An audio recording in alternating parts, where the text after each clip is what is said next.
sounds like 5, 6, 7, go. 5, 7, go.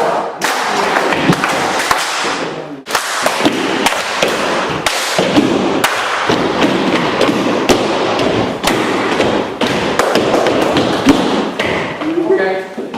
You can dance by yourself. You can put your headphones on and go in the kitchen and do the thing. But when you step on a step team, you're part of the team.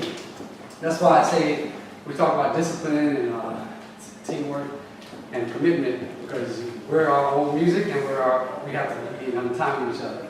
So you guys are working good as a team. It sounds good, like the best Sydney step team I've ever seen on Sunday.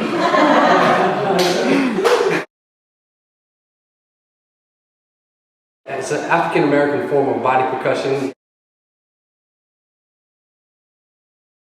Stepping is started in 1906 in the college campus of Cornell University. Later in 1907, we went to Howard University. In America, we have, in college, they have Greek letters to identify with each fraternity or sorority, right? So a fraternity is a male and a sorority is a female group. So we call it Greek letters because of the Greek symbols that they use to identify with them. But that in itself did not begin then, it began much earlier? Like as in the Greek lettering?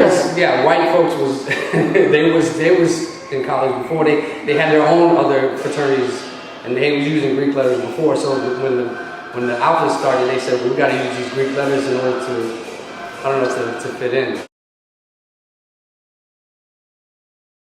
Black men went to the college to learn, and then of course we're talking, maybe it's not obvious to everybody, but in the 1900s there was still a lot of segregation and oppression from blacks and whites, so they would come to college and they tried to learn. There was a lot of, just throwing things at people, and they was burning their books. It was hard for them to kind of get a proper education. So what they did was they went to college and they tried to unify. So the Alpha Phi Alphas, they were the first African American Greek letter organization.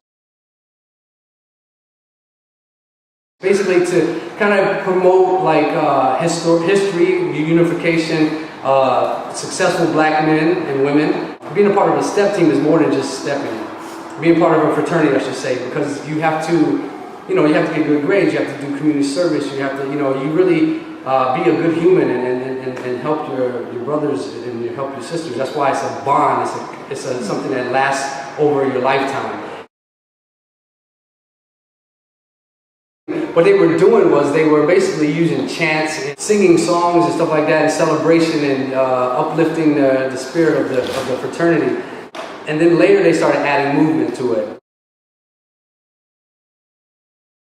Most steppers, I would say, do it for their 4 years or 6 years in college, and once they graduate, they don't really participate in, step shows and things like that. But they definitely remember their traditional steps, because a lot of, all these fraternities and sororities have their trademark steps. You know what I mean? Their signature steps, and they never forget it.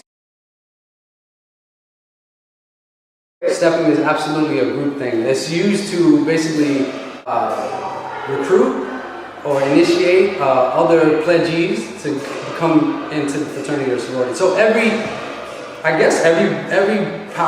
black man and woman that became in a fraternity had to step at some point. Whether you were good or not, you had to cross the line, you had to do a step. It's not a professional style of dance because it's not meant to be commercialized. A lot of times it's just done on the campus, and only if you're in the school we even know or hear about the step show that's coming out. But then in the 90s it became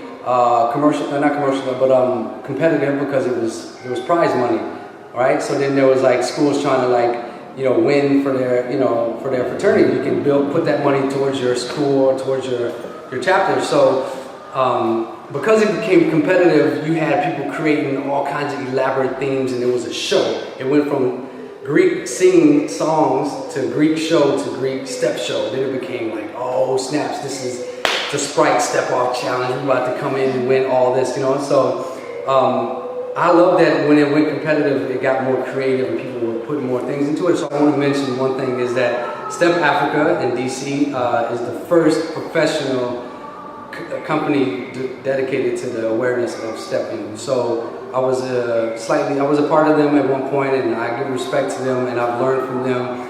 And shout out to Brian Williams. So they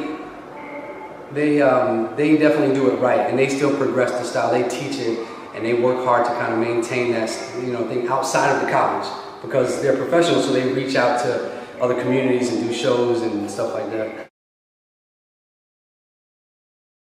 Something I've been doing for over 16 years, and I love it so much. Even as much as I loved it from the day I started to today, I love it just as much, if not more. Like, I never got bored from it. I never get tired of doing it, and it only inspires me to just kind of keep creating it. Like, stepping is my life, and I think there's not a day pretty much that I don't snap a finger or clap my hands, so. Just to set the record straight, Khalid Freeman, I did not pledge. I did not pledge, not because I didn't want to, but I just didn't go to a black college or a college that had Greek letter organization.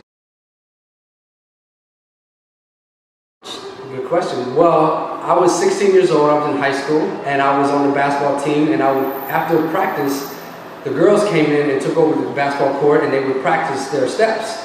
And I was curious, I would watch them and say, well, what is it cheerleading? Because, there's a lot of cheering, a lot of, shouts and rhymes and stuff like that. So I was like, well, what is that? I want to learn it. So I approached them, I said, hey, can I learn? She said, nah, this is for the ladies, this is stepping, and only ladies do it. But if you want to do it, there's fraternity, there's men that do it as well, but it's not co-ed, so you can't mix men and women. So I said, well, I wanted to start my own step team. So because I was part of the Black Student Union. In America, we have in high schools, right? We had Black Student, we call it BSU. So I took some cats from the BSU, and we started making up our own steps, and that was where I started.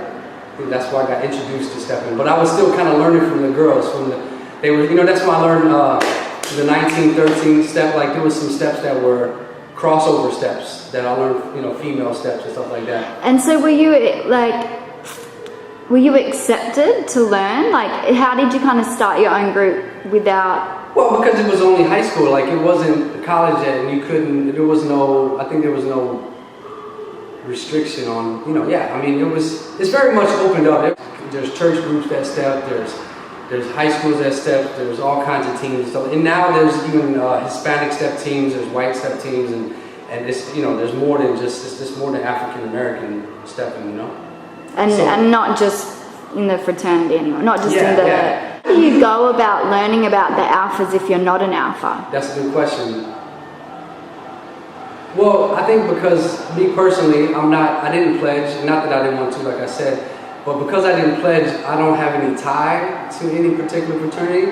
So I can learn any step I want to learn, but performing it or showing it is very sensitive. I wouldn't just do a alpha step or perform it if I don't do it right, first of all, and if I don't give respect or props to that particular fraternity. Now, a lot of times they think is acceptable. They think that's fresh. Like, yo, man, my man, he's doing justice to the step. And just kind of like hip hop. If you're gonna do a certain step, like, yo, okay, did you train? Do you know what you're doing? So I think as long as I train behind it and I try to put the right effort and integrity behind the step, I feel not compelled, but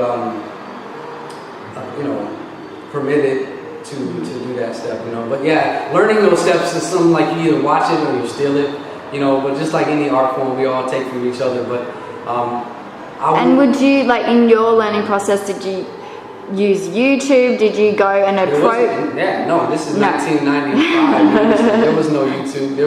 I was learning from, basically the girls from the high school, and they was learning from college girls and college guys. So I didn't even know what I was being passed down. I didn't know if it was. I didn't know particularly what group it came from. I wasn't that informed then. I don't know.